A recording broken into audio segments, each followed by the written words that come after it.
Welcome to me, Ka'amcha Yisrael. The pasuk in Parashat Vayishlach reads, Vayishlach Yaakov malachim lefanav el Esav achiv.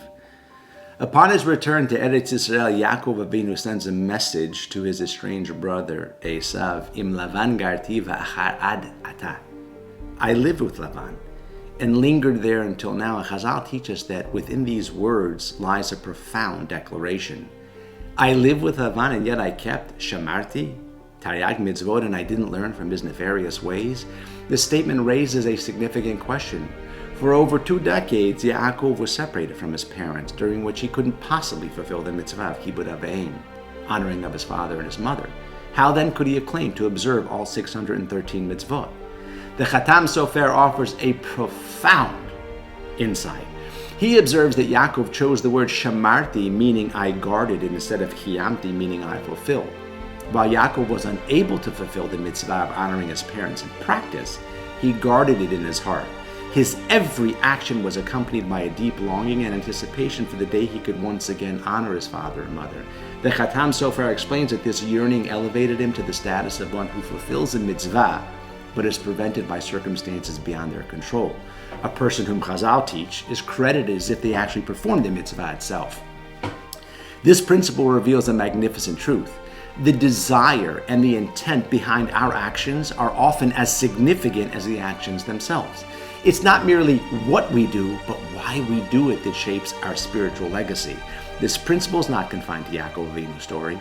It continues to resonate in the lives of those who prioritize mitzvot and honor, even when doing so comes at personal cost. A modern-day illustration is found in the incredible story of the famous Reichman family. In 1938, the Reichmans were preparing for the bar mitzvah of young Eli Reichman, and celebration was planned as a grand affair with one of Vienna's most prestigious hotels reserved for the occasion. Guests from across the region eagerly anticipated the event, and preparations were in full swing.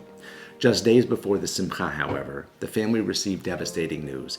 Eli's grandfather, Reb David Reichman, who lived in the small Hungarian village of Beled, had suffered a serious stroke and wouldn't be able to travel to Vienna for the celebration. The thought of making such a milestone without the family patriarch was unthinkable. Yet canceling the elaborate event so close to its date seemed equally impossible. Eli's father, Shmaryahu Reichman, made a decision rooted in the deepest respect for the mitzvah of kibud av.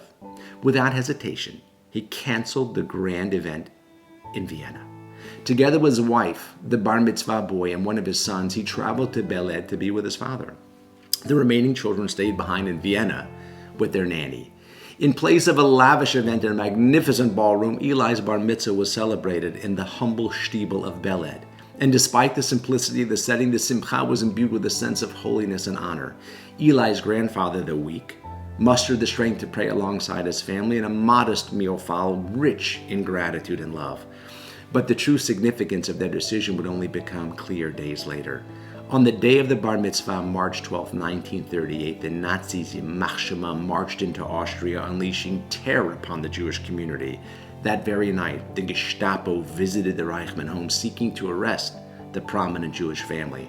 Unable to find them, they ultimately left in frustration, and it later became evident that had Shmaryahu and his family remained in Vienna, they would have been taken up into custody. This remarkable story demonstrates the extraordinary power of kibud av. A decision made out of respect and devotion to a parent not only fulfilled the mitzvah, but saved the entire lineage. Who could imagine how history might have unfolded had Shmaryahu chosen otherwise? The magnanimous Reichman family, pioneers in chesed on behalf of Am Yisrael, extended their reach across the globe. They touched the lives of thousands. Their dedication to Torah and communal responsibilities and institutions, they supported families worldwide. Ladies and gentlemen, we must ask ourselves, are we truly honoring our parents? Or are we letting life's distractions diminish the sacred obligation? Too often we assume that kibud av requires grand gestures, jumping over fences and the like, but it's the quiet everyday acts of respect that define the mitzvah, showing care, listening with intention without your mobile, and putting their needs above our own. A phone call, a kind word, a moment of undivided attention. These simple acts not only honor our parents, but they also reveal the depth of who we are. They challenge us to look inward and ask, are we living a life that reflects the values of Yaakov Avinu? in the selflessness of the Reichmans? Or are we waiting, has v'shalom, for a crisis to remind us of what matters most? Shabbat shalom u'mivarach.